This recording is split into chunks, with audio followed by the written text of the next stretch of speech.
Assalamualaikum warahmatullahi wabarakatuh. Alhamdulillahi rabbil alamin. Wa bihi nasta'inu ala umuri dunya waddin. Wassalatu wassalamu ala asyrafil anbiya'i wal mursalin. Wa ala alihi wa sahbihi ajma'in. Wa fil Qur'anil Karim. Kuntum khaira ummah ukhrijat linnasi ta'muruna bil ma'ruf wa tanhauna 'anil munkar wa tu'minuna billah. Amma ba'd. Alhamdulillah, puji syukur kehadirat Allah Subhanahu wa taala, kita diberikan sebuah bumi yang kita di sini tinggal di negara Kesatuan Republik Indonesia. Indonesia di sini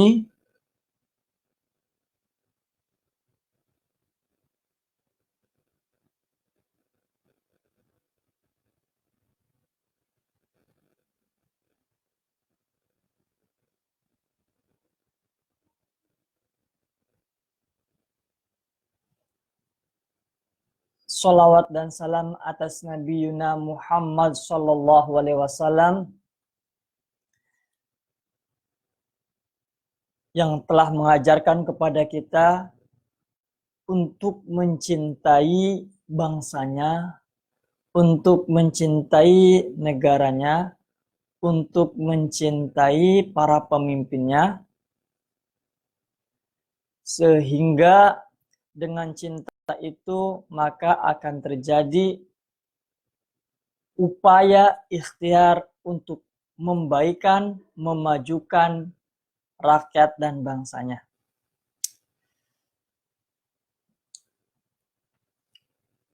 Alhamdulillah, kita tinggal di negara Indonesia di mana penduduknya ini terbanyak, terbesar keempat di dunia. Yang pertama adalah China. Yang kedua adalah India. Yang ketiga adalah Amerika, USA. Yang keempat adalah Indonesia. Tema kita ini sebetulnya agak kurang umum ya, ngaji kita ini. Kita ini ngaji kebangsaan. Mengenai temanya adalah ngaji Indonesia mendunia. Spesifiknya karena kita ini para santri, kita ini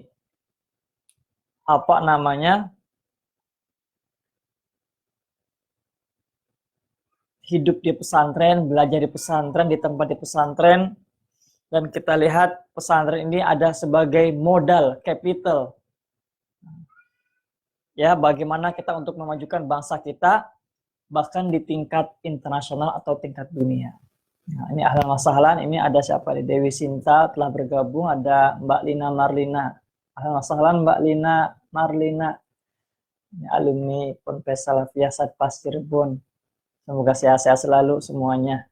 Silakan yang join, komentar nama ya dan asal, juga mungkin ada tanya jawab boleh, question and answer. Kita ngobrol-ngobrol lah ya. Moga-moga manfaat. Nah, jadi temanya ngaji Indonesia mendunia dengan spesifik tema pengembangan pesantren dan peradaban dunia baru. Jadi ada pesantren, ada peradaban. Nah, ini adalah sebagai sebuah upaya, sebagai sebuah ikhtiar. Bagaimana kita para santri melanjutkan perjuangan para alim ulama, wabil khusus alim ulama di Nusantara Indonesia ini yang telah benar-benar berjuang membebaskan Indonesia dari penjajahan dan mengisinya. sejarah semua mencatat, dari timur dan barat, utara dan selatan, pesantren ini telah memiliki andil besar, berkontribusi besar dalam pendirian negara ini. Bahkan termasuk dalam perumusan Pancasila dan Undang-Undang Dasar 1945. Banyak hal yang perlu kita majukan di Indonesia ini. Dari mulai ekonomi, sosial, sains, ilmu pengetahuan, teknologi, bisnis, lingkungan, lain sebagainya. Tetapi kebetulan kami tertarik dengan tema Indonesia mendunia. Tadi ada kaitan dengan opening tadi dan ayat yang dibaca nanti kita bahas sedikit banyaknya.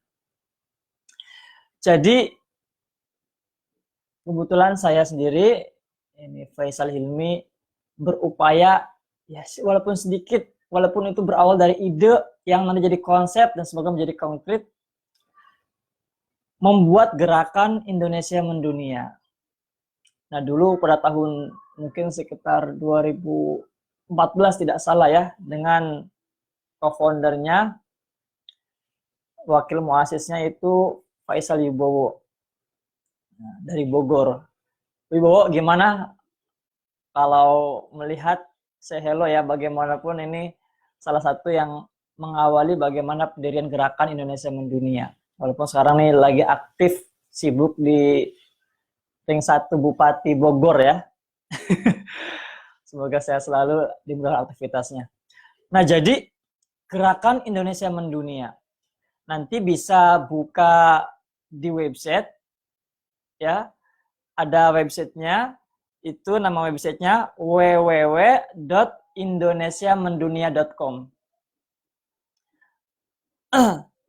Nah, nanti di sini kita coba bisa lihat satu tulisan. Ini latar belakang dulu adanya gerakan Indonesia mendunia ini ya. Silakan nanti cari di website tersebut www.indonesiamendunia.com yang judul tulisannya Gerakan Indonesia Mendunia, Profil dan Kerangka Program Kegiatan. Sebelum ke profil mungkin kita ke ini dulu. Latar belakang pendiriannya ya, ini kan pertemuan pertama ya. Merumuskan Gerakan Indonesia Mendunia. Itu di link juga ada di menu-menu, silahkan dicek ya.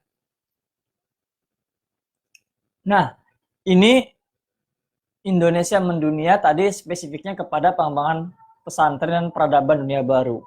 Kita sekarang bahas yang pertama dulu, Indonesia Mendunia itu sendiri apa?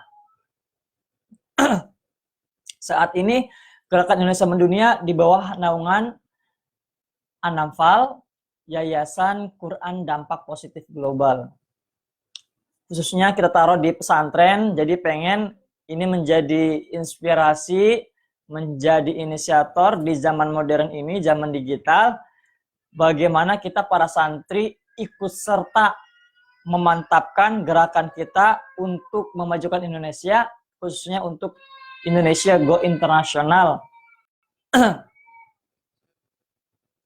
menjadi leader of the world, pemimpinnya.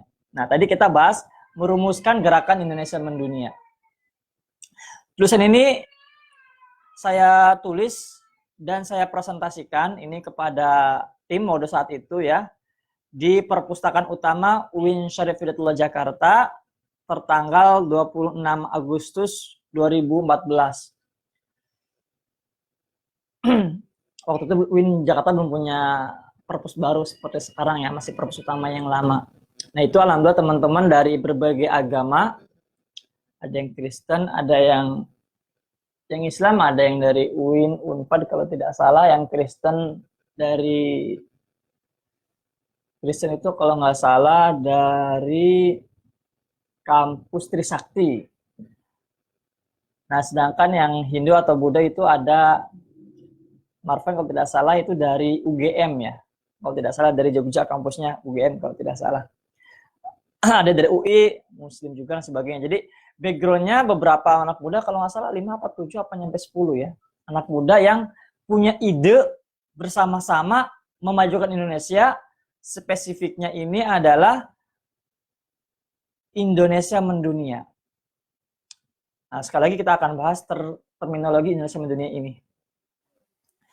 Jadi gerakan ini dibuat terinspirasi tahun-tahun sebelumnya, tentunya bukan 2014, sebelum-sebelumnya. Wabil khusus ketika 2012, ya, pertama kali saya menginjakan kaki di negara Malaysia dan Singapura. Di situ saya melihat beberapa produk Indonesia yang ada di luar negeri. Ya mungkin bisa dihitung 5 jari kurang ya, 5 jari. Mungkin yang pertama saya melihat Esteller 77. Ini secara produk bisnis layanan ya. Itu saya lihat di Malaysia di KL, Kuala Lumpur. Ada nasi Padang. 2012 saya lihat waktu itu di Vivo ya, itu ada food court-nya, ada nasi Padang. Saya kaget. Dan bahkan sekarang saya terakhir 2019 ke Singapura, sudah ada di pas banget ya, Masjid Sultan Singapura, ada nasi Padang juga sekarang ya. Nah, tetapi saya sebelum merasa tersenyum dan bahagia melihat ada beberapa produk Indonesia di tersebut, 2 brand tersebut atau produk tersebut, saya mengalami kegelisahan. Yang pertama, sebelum lembaga pendidikan nih, McD, KFC dari US Amerika. Saya merenung, kok produk ini ada di mana-mana. Saya tinggal di Cirebon, sejak saya kecil pun sering tuh ke KFC. Lembaga ada Pizza Hut, ya, dulu di Cirebon Mall. Produk Amerika bisa nyampe ke kampung sampai ke Cirebon, Jawa Barat. Apalagi di Jakarta dan kota-kota besar lainnya. Ya, KFC, McD, Pizza Hut ini ada di berbagai kota di Indonesia. Itu di Indonesia dulu. Belum pas lagi tadi ke Malaysia, ke Singapura. Waduh, kalau kita tadi hanya spot terbatas di Malaysia dan Singapura, 2012 itu pertama kali saya ke luar negeri, sangat banyak toko-toko KFC dan McD. Sampai-sampai ada rombongan kita juga, karena lidahnya belum bisa menyesuaikan, walaupun namanya ayam di sana, tapi ayamnya beda rasanya. Dia bahkan beli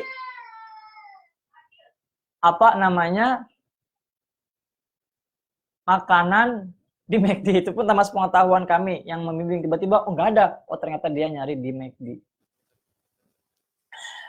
Nah, ini lebih-lebih lagi ketika kita mengunjungi ke China misalkan, kita nyari-nyari beras tidak ketemu di Makau. Nyari makanan halal tidak mudah di Makau. Sholat Jumat pun harus 2 jam kalau nggak salah waktu itu ya, untuk ke masjid itu. Tapi kita akhirnya sebagai solusi makanan yang kita yakini halalnya, anehnya bukan produk kita, bukan layanan kita. Kita nyari KFC, ya, kita nyari McD. Kalau nggak salah itu KFC atau McD ya. Tapi itu pun tidak pakai nasi, pakainya kentang. Tapi kita pikir, walaupun nggak disembelih dengan cara yang halal, barangkali kita tidak tahu, wallahu a'lam.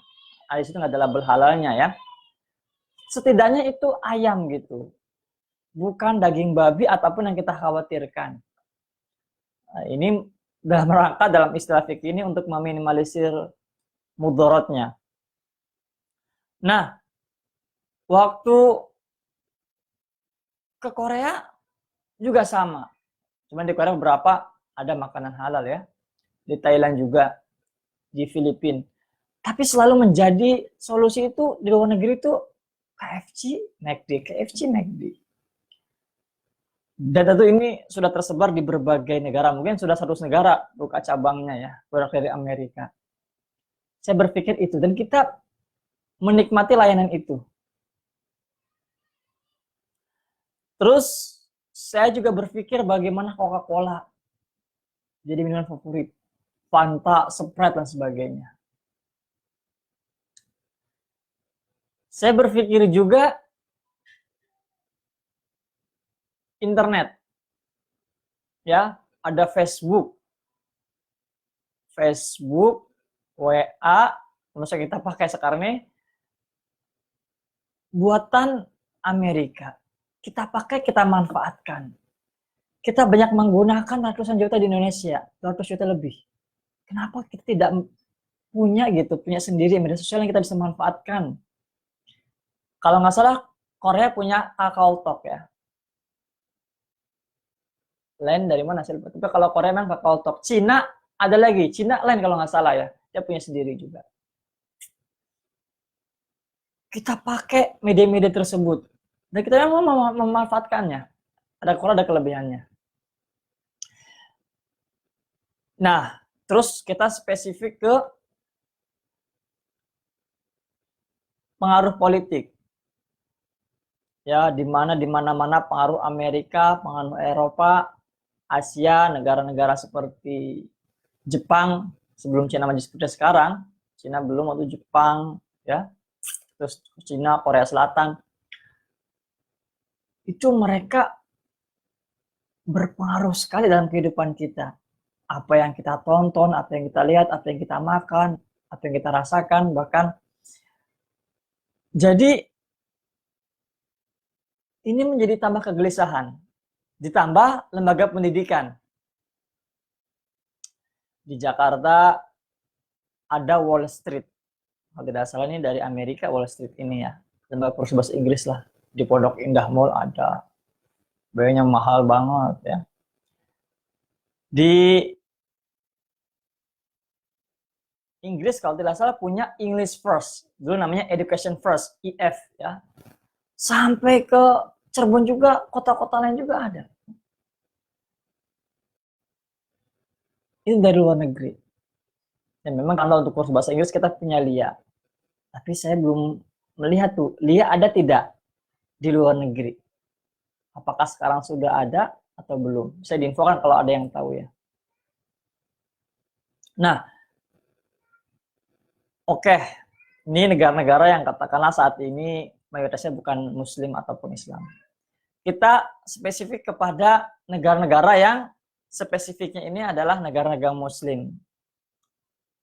Yang pertama, Arab Saudi. Arab Saudi buka cabang lembaga pendidikannya ada Libya. Ya, saya juga ada beberapa rekan-rekan di sana ya. Ada yang sudah terpengaruh ikut paham Wahabi. Tapi tidak sedikit juga ada yang dari Libya tapi masih memegang keyakinan pemahaman Ahlus Sunnah wal Jamaah Sunni.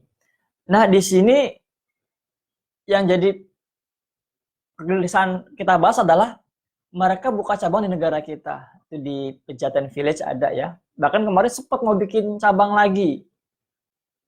Buka fakultas lagi atau apa. Itu dari Arab Saudi. Dari Iran. Nah, katakanlah Arab Saudi, katakanlah dia mengeksplor pemahaman Wahabi saat ini ya. Iran. Dia terkenal dengan paham Syiahnya. Jadi katakan pusat Syiah dunia saat ini ada di Iran. Walaupun di negara Arab juga ada seperti Irak, banyak juga. Tapi Iran ini lebih menjadi persepsi pertama ketika kita menyebut Syiah. Nah, itu punya lembaga di kita di Jakarta, Sadra. Bahkan PKTQ, Kajian Tafsir Quran, ketika kantornya masih di GJR, Gerha Jumpa Presiden, halo Bapak Ibu yang barangkali dari GJR mendengarkan ini, itu sempat datang dan wawancara saya bikin laporan penelitian untuk menjelang bikin skripsi dari Sadra. Beberapa teman pun ada yang mengisi di Sadra, ada yang kuliah di, kalau kuliah sih mungkin bukan teman ya, ada kenalan lah. Itu lembaga dari Iran. Buka cabang di Jakarta. bikin konferensi internasional lagi bang bersama dengan DPR MPR. DPR atau MPR ya, saya lupa berapa tahun lalu. Turki. Oke, kalau Turki pemahamannya tidak jauh dengan kita lah ya, Sunni, Wasatiyah. Tetapi saya pernah main di Ciputat itu ada UICC.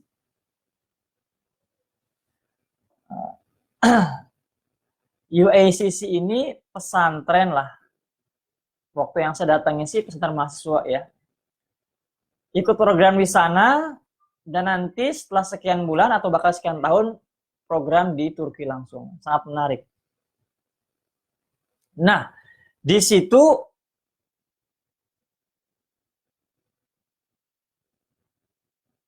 Ciputat sekarang ini sudah buka cabang UICC ini di 30 provinsi lebih di Indonesia. Bayangkan. Ya. Bahkan pernah bikin program apa ya, waktu itu dengan Kementerian Agama untuk pengiriman santri kuliah di sana atau program tahfiz di sana, daurah ya, itu pernah bersama juga. Belum lagi tokoh-tokohnya.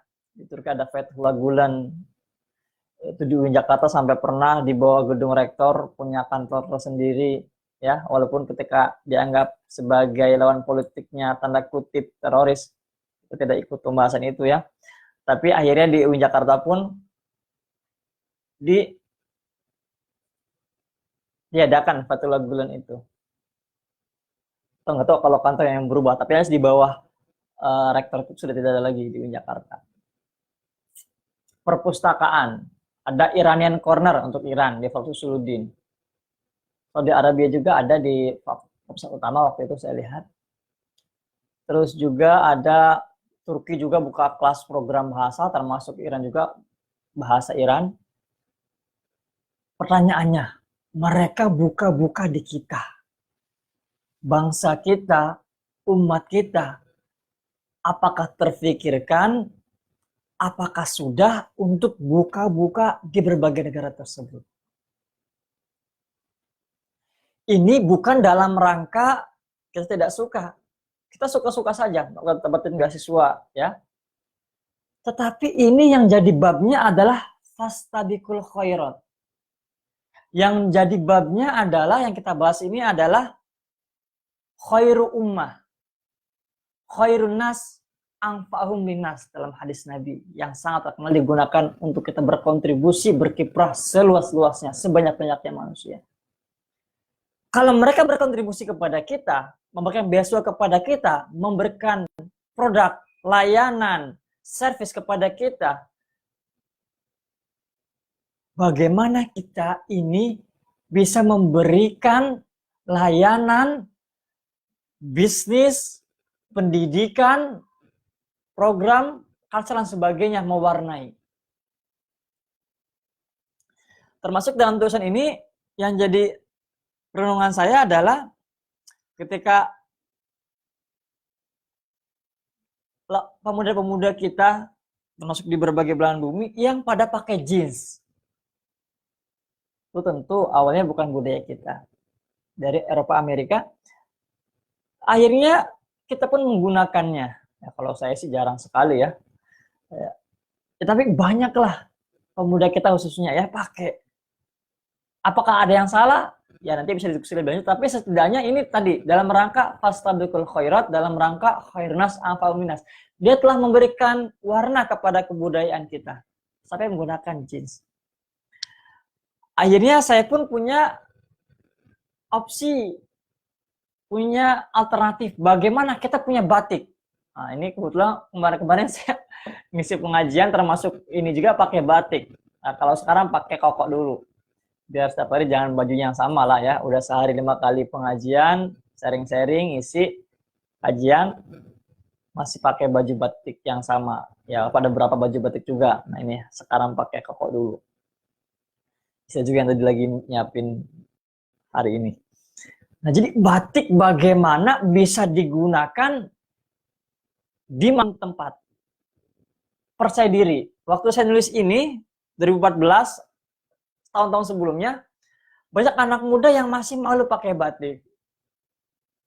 Saya ingat betul tahun 2010, 2011, 12 itu kalau pakai batik ditanyain sama teman-teman, mau kondangan di mana? Mau kondangan di mana? Aku pakai batik. Iya. Tapi kalau sekarang, alhamdulillah, anak-anak muda kita, masyarakat kita sudah mulai percaya diri untuk menggunakan batik. Pemerintah kita memberikan contoh. Termasuk peci hitam ini. Ada peci putih, atasnya merah. Ini Mesir. Al-Azhar khususnya. Ini menjadi ciri khasnya. Bajunya juga ciri khas. Nah, terus juga apa namanya? Turki, yang ini agak tinggi ya. Ada sorban, jubah, ini Arab. Nah, kita tuh sebetulnya punya peci ini sebagai kontribusi kita pada dunia, kebudayaan dunia. Kita promosikan agar mereka bisa manfaatkan benefit-benefit, hikmah, manfaatnya. Lebih keren lagi, lebih berwibawa, sehingga ini bisa dipakai. Ada yang topi yang begini depan, nah itu juga kan kita terpengaruh. Nah, kita bagaimana mempengaruhi pakai peci hitam, pakai baju batik. Nah, itu menjadi salah satu alternatif solusi-solusi yang ditawarkan. Saya juga senang produk Jeko, itu sudah tersebar. Waktu saya ke Filipina 2000, Filipina itu saya kalau nggak salah 2000 berapa ya? 13 ya. Lalu produk Jeko banyak sekali. Dan yang saya tahu produk Jeko itu adalah produk dari Indonesia.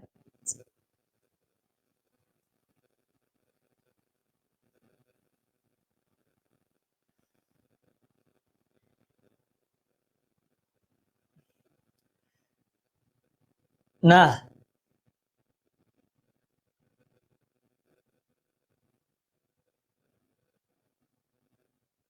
termasuk yang saya bahas dalam tulisan ini adalah pesawat. Nah, Malaysia punya AirAsia. Indonesia untuk low cost carrier punya Lion, punya Citylink yang BUMN. Tapi memang yang merajai ini AirAsia ya, bersaing berat dengan Lion. Tapi memang saya suka Lion mewakili bangsa kita untuk bersaing. Tapi perlu banyak lagi kita merajai perindustrian, merajai di dunia langit, martabat bangsa kita, pengaruh kita. Tapi ingat, harus baik, harus sesuai maqasid syariah, harus sesuai dengan yang Allah ridhoi. Setidaknya tidak melakukan yang Allah larang. Misalkan mengadakan minuman keras di pesawat, ya janganlah. Tidak boleh. Ini Garuda nih, saya pernah naik Garuda, kalau nggak salah ada Wensky atau apa minuman keras ya, penerbangan Jakarta Korea. Kalau tidak salah sih ada. Alhamdulillah kalau nggak ada. Kalau ada, mohonlah Garuda Indonesia ini, kita sebagai umat Islam yang menjadi saham terbesar di Indonesia, tampilkanlah kebaikan di sana. Nah, jadi gimana low cost carrier ini bisa dikuasai oleh Indonesia, minimal di Asia Tenggara. Bahkan nanti kita akan bahas lagi, kita sudah bukan berbicara Asia Tenggara lagi, ASEAN. Kita sudah berbicara secara global secara sepenuhnya.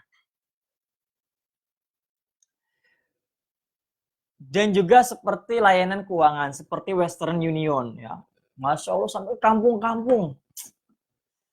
Itu bisa masuk gitu ya. Coba kita ya yang buat gitu. Kita yang berikan layanan gitu. Saatnya lah Indonesia yang memimpin peradaban ini. Rusia dulu hancur, dulu memegang peradaban, diganti Amerika superpowernya. Sekarang akan berubah kok. Sekarang akan berubah. Nah ini sekitar 20 menit lagi sebelum zuhur ya kita akhiri. Nah, jadi keinginan kita Indonesia mendunia ini adalah tujuannya tadi sesuai dengan Al-Quran dan Hadis, fastabiqul khairat, Khairun nas anfa'uhum linnas. Tangan di atas lebih baik daripada tangan yang menerima, yang memberi. Kita biasa dapat beasiswa, kita sekarang yang kasih beasiswa. Siapa yang tidak mau kita menjadi negara yang kuat, mandiri, dihormati, dan disegani dunia. Dulu kita ekspor TKI kita, pekerja buruh, rumah tangga dan sebagainya. Kita sekarang kirim para pakar kita, kirim para intelektual kita, para ahli kita, sehingga di luar negeri itu tidak serabutan, tidak dihargai, tapi kita dihargai. Kita kesana itu mewarnai mereka. Nah, ini harapannya.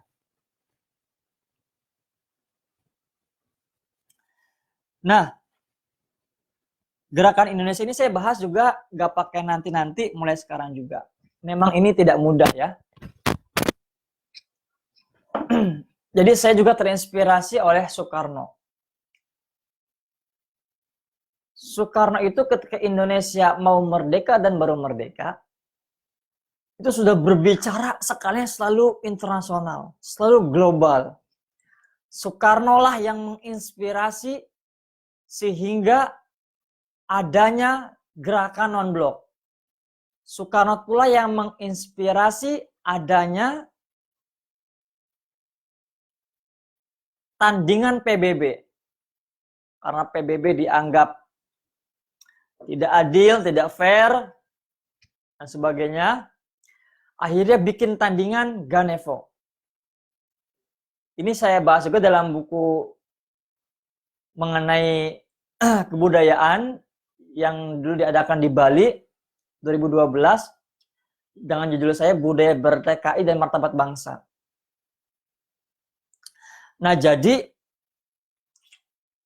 yang waktu itu di gedung DPR MPR yang sekarang kita gunakan ini dulu akan dijadikan PBB, tandingan PBB. Begitu beraninya bangsa kita ini yang diwakili oleh para pemimpin-pemimpinnya. Di saat bangsa-bangsa di Asia Afrika banyak dijajah, baik oleh Belanda, baik oleh Inggris Britania Raya, oleh Portugal, oleh Prancis. Di Asia sendiri Jepang menjajah. Indonesia bikin gerakan Asia Afrika, konferensi Asia Afrika Conference di Bandung. Yang kedua, kalau tidak salah di Aljazair. Mengumpulkan berbagai bangsa di Asia, di Afrika untuk merdeka dan untuk menjaga kemerdekaan mereka. Dengan segala keterbatasan yang disimbolkan dengan kita hanya punya bambu runcing, tapi kita bisa melawan tank-tank besar, pesawat-pesawat besar, baja-baja. Tapi kita bisa menang juga. Pertolongan dari Allah. Nah, jadi Indonesia ini punya contoh tauladan dengan kondisi walaupun tidak sesuai harapan, tetapi visi kita ke depan kita harus jelas mau kemanakan negara ini. Jadi gerakan Indonesia Mendunia ini ingin Indonesia saat ini mengambil peradaban dunia. Peradaban demi peradaban berganti, saatnya Indonesia saat ini menjadi pemimpinnya. Tadi, Indonesia punya potensi apa? Yang pertama, Indonesia warganya terbanyak keempat di dunia. Walaupun kalau dipikir-pikir, kalau secara ranking, secara competition, lomba, 4 itu emang nggak pernah dilihat. 3 aja kadang-kadang nggak dilihat, kita perlu pertama. Kalau dari segi jumlah. Tapi udah alhamdulillah jumlah 4 ini. Muslimnya, ini juga kenapa kita santri harus berkontribusi. Muslim Indonesia terbesar, terbanyak di dunia. Negara, walaupun persentasenya 80% lebih. Karena kan negara lain di Timur Tengah apalagi bisa hampir 100%, 90% lebih. Tetapi dari segi jumlah, kita paling banyak. Dan kita harus menjadi bagian, part of solution. Not part of problem. Nah, Indonesia Mendunia ini bermimpi menjadi wajah baru peradaban dunia itu.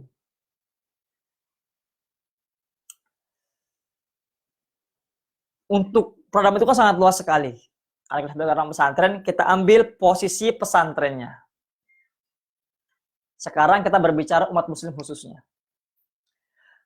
Umat muslim saat ini dalam berbagai waktu renungan kami, tafakur kami, kehilangan sosok tauladan. Bukan Nabi Muhammad ya, tapi real figur nation saat ini. Timur Tengah saat ini sedang hancur lebur, kacau balau, ruwet. Syria,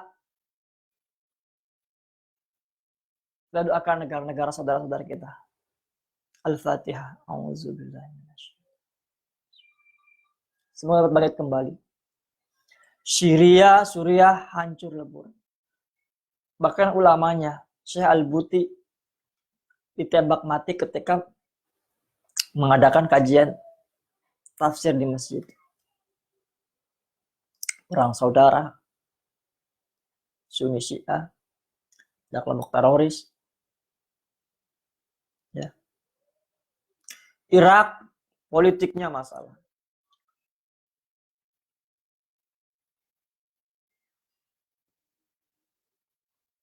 Mesir, di mana Jami'atul Azhar, Al-Azhar University berada. Ketika 2018 saya ke sana langsung pun semakin melihat bagaimana kondisi Timur Tengah itu sedang tidak beres. Tapi di hati itu ingin mencontoh mereka, tetapi kondisi negara mereka saat ini, mohon maaf, tanda kutip, tidak layak untuk dicontoh. Mungkin dari segi keilmuan keislamannya masih, tetapi dari segi penerapannya, makanya tidak heran Syekh Muhammad Abdul mengatakan, saya melihat wajah Islam di barat. Nah, dan negara-negara yang lainnya.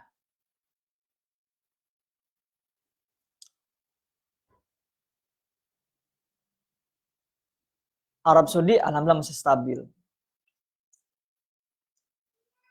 Qatar masih stabil. Kuwait masih stabil. Aljazair, Bahrain, negara-negara kecil lainnya di Arab Saudi, di Arab masih stabil. Tapi banyak negara itu sudah hancur lebur. Saya pada 2018 di pelataran Masjid Al-Azhar, Kairo, yang biasa ada pengajian-pengajian di Ruwak ya. Habis sholat subuh, saya diskusi dengan kawan lama saya, Ustadz Abdul Rahim. Haji Abdul Rahim, udah haji alhamdulillah ya. Doakan semoga saya menyusul segera tahun depan. Allah berkati rezeki, nggak tahu dari mana jalannya.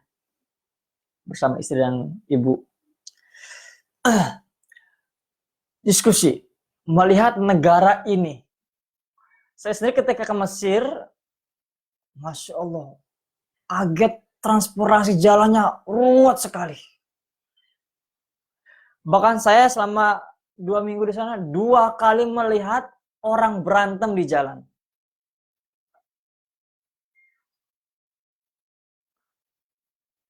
Kotoran, sampah terlihat jelas. Infrastruktur teknologi tertinggal. Saya bawa GoPro, berapa itu? Hampir saya berapa titik ke tempat wisata, ke tempat penting itu ditanyain. Ya. Apa itu? What that is? Mahaza. GoPro. Jadi sepertinya GoPro belum ada di sana. Kamera GoPro. Dan hal-hal yang lain ya. Politiknya cenderung tidak stabil. Saya ngobrol sama Ustadz Rahim ini. Alhamdulillah Ustadz Rahim kalau misalkan melihat di video ini ya. Nah itu kita diskusi. Ustadz Rahim, kita melihat kondisi yang berbeda di Timur Tengah saat ini. Umat Islam perlu peradaban baru. Saya sampaikan, perlu kiblat peradaban baru. Bukan kiblat sholat. Kalau kiblat sholat Mekah. Kiblat peradaban dalam dunia ini. Dan ini sangat memungkinkan. Walaupun Indonesia jaraknya jauh dari pusat Islam pertama kali turun di Arab Saudi, di Mekah, Madinah. Karena ingat, kekhalifahan Turki Utsmani, yang terakhir kekhalifahan Islam berdiri, itu di Turki. Dan Turki lebih dekat ke Eropa dibandingkan ke Arab Saudi. Tetapi dia memimpin peradaban politik pada saat itu. Jaraknya jauh. Indonesia mungkinkah? Bismillahirrahmanirrahim. Itu sudah ada fakta yang jaraknya jauh tapi bisa jadi pemimpin peradaban. Dan juga termasuk mengelola Haramain, Makkah dan Madinah. Yang sampai para alim ulama kita juga bisa mengimami, mengajar di Makkah Madinah. Seperti Syekh Nawawi Al-Bantani, Syekh Mahfuz Termas. Nah, ini contoh-contoh juga di Indonesia mendunia. Keilmuannya dipakai, diterbitkan di luar negeri. Syekh Asingkel kalau tidak salah pertama kali tafsir diterbitkan di Turki. Wah, jadi kita, ulama-ulama kita juga sudah memberikan contoh gimana go global, go internasional dengan berbagai bidang kita. Kalau kita sebagai santri. Nah, gitu. Jadi itu. Al-Azhar sendiri, orang cerita bagaimana teman-teman adik-adik kelas saya yang ikut di PTKI, dia punya lembaga PTKI di Kairo, yang ikut ngaji di sana, program Qiraah khususnya, Qiraah Sabah, Qiraah Asyar, administrasi sangat lama. Dan ini pun tercerminkan dalam novel-novelnya Habib Rahman Al-Shirazi. Ayat cinta, KCB khususnya, Krisna bertasbih. Jadi birokratif, sangat tidak efisien. Waktu banyak yang terbuang di ngantri.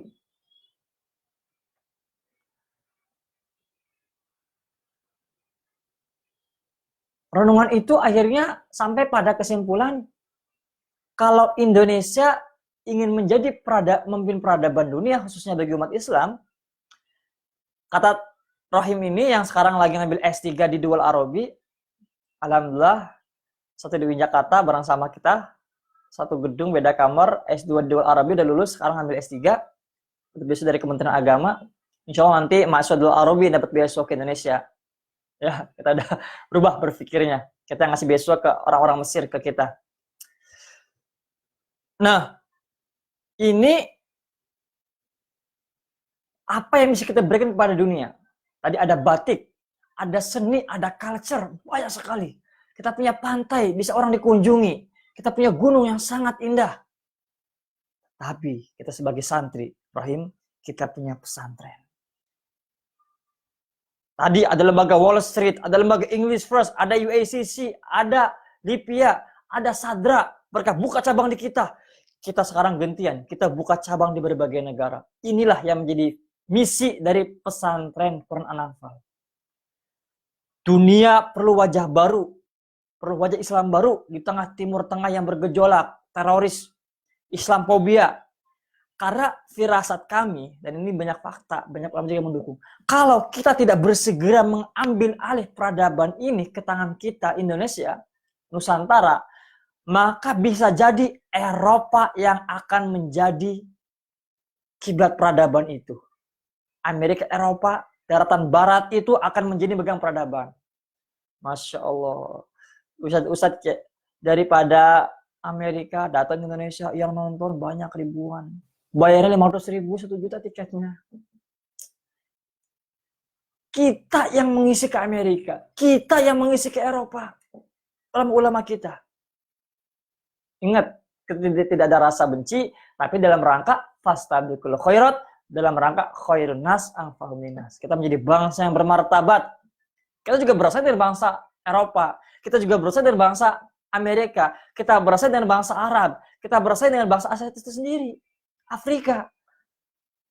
Dalam rangka memberikan perdamaian kepada dunia. Dalam rangka memberikan kebaikan kepada dunia.